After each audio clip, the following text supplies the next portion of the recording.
I'm looking for is where do we get when the knee goes forward. So we're trying to, what we teach is called down the slide. So her butt would be sliding down a slide. We want to get the front knee and the right leg to go over the toes, right about there. So I'm stopping it when she starts lifting her chin. You can see right there, that's as far down as she's gonna go. So right here with my granddaughter, Kaden, down the slide is not as much as I'd want. Right there, that little bit is her down the slide. We just started introducing it to her. We want to get the toes over the right leg, over the right knee. So she should have 90 degrees in the right leg, 90 degrees in the left leg. Obviously the left leg is not there. So I'm not saying she's perfect. I'm just using it as a model, an imperfect model, to help show you what I teach and what I work on, so it could go with your daughter. So right there, she's got right knee over the toes, left leg should be at a 90, they should be 90, and then right there at that juncture, her head is starting to come up. Okay, so that's my first checkpoint. Then we go to knee up at the as the next checkpoint. Where is 90? So right there, we're just about there with your daughter. A couple things, as you could see that her left leg is swiveling towards the right side, and the body is circular, so everything moves in circles. We have to control that circular movement in our body to get it to go forward. So it's not bad, it just has to be understood. So she's very tall already. She's already got up, chest coming up, chin coming up, and then we're rotating. We're trying to get to a 90 is okay, and then we want to stay loaded in the right leg. So there's her 90 right there. So chest is up, chin is up, shoulders are still square. We want to go straight and square out.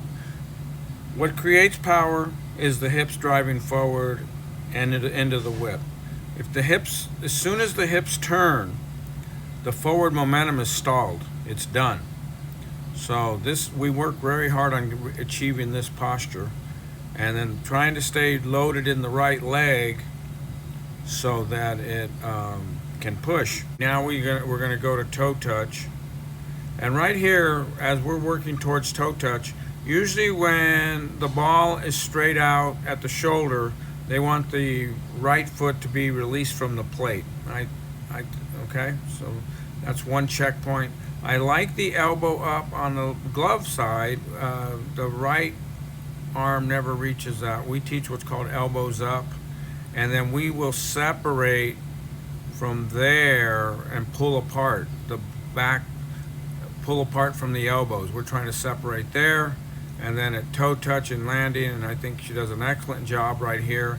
I love the ball posture. I love the body posture in a lot of ways. The glove arm pulling out, I'd like to see that pulling down more instead of pulling away to the left.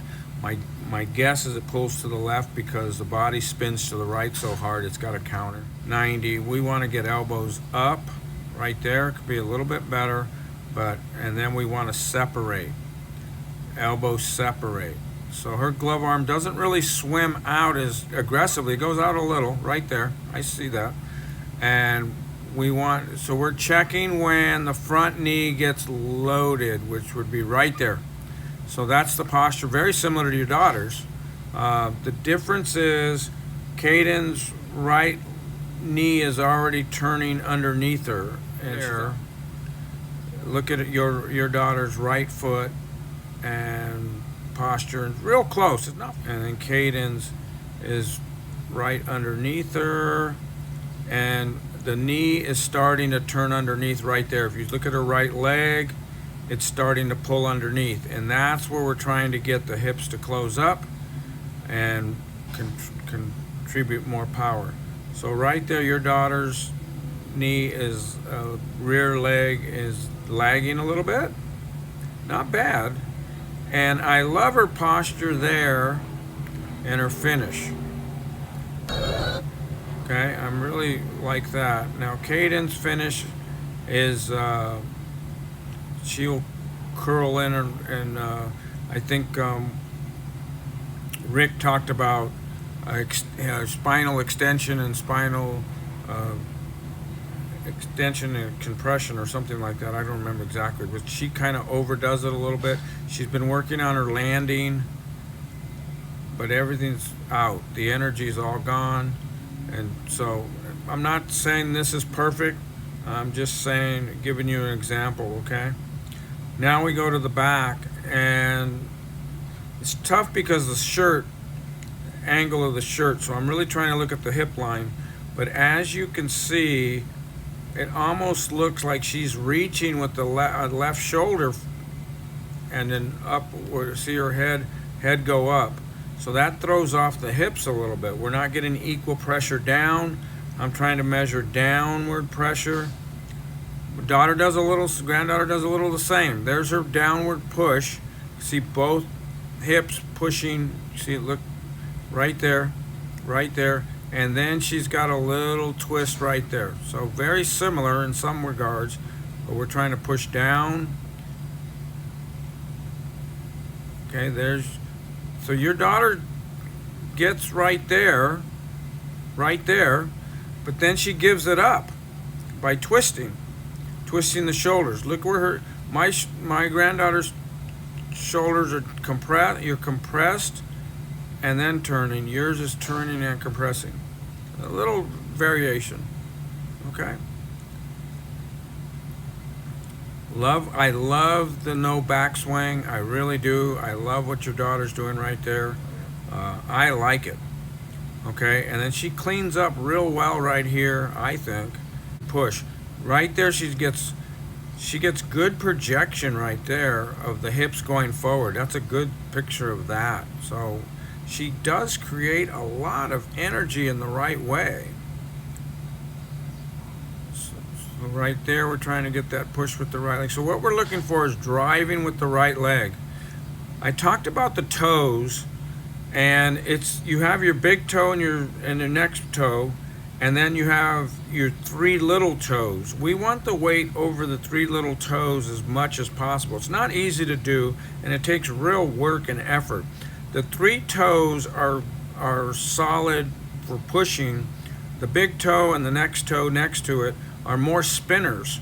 So if we have our weight in the big toe, we're more apt to spin the ankle. But if we have it in the three little toes, to push off the big toe and see off the three little toes, and you can see the flatness of her foot under her ankle. Your daughter starts to spin out right there. Her weight is off, twisting a little bit already. Some of that's the hip, some of it's the projection, but we're trying to stay into that foot underneath everything. And then we get the extension, and then right there's your turn. See right there, she loses the thing, and it's basically pulled from the left leg. We want to keep pushing, and then it's going to lose its leverage and then come forward.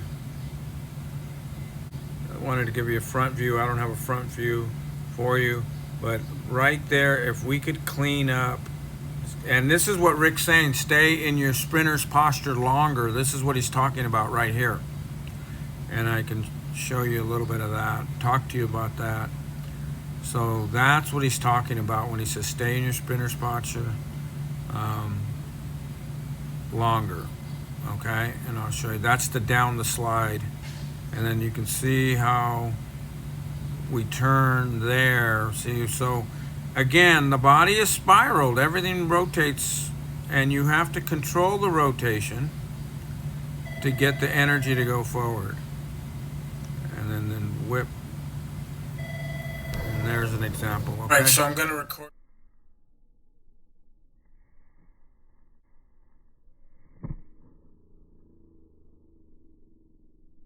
Here, I just want to show you the steps that we were doing with the pitching.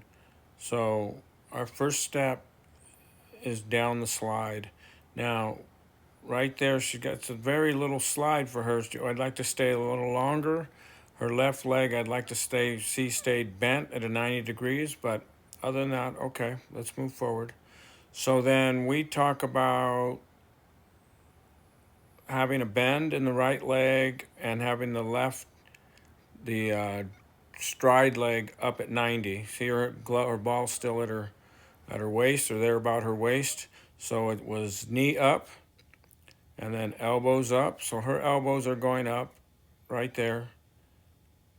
And then we want to separate, elbows separate right there. And then knee, elbows down right about there. And then we snap. Okay? She could be a little better with her front side resistance, but depending on what pitch she's throwing. So wanted to just show you that. I'm going to run it through a couple times and just let you get a look at it. I'm going to run it just a little slower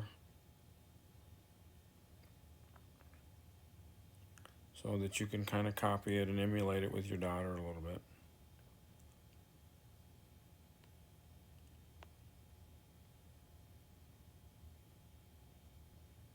Goes up. Now from here I go and kick. I go slow. You can feel it. Yeah. So I'm here, I'm elbows up, I'm balanced. Now, as I start to turn and separate, I start to kick and push. I'm doing two things. So I elbows up, as I start, yes! Okay. And my torso's doing this, and my legs are doing this. It's got to stiffen, that's all got to stiffen, and that's got to fight to stay there. That's all got to flex and stay through there. Yep. Yes. Perfect.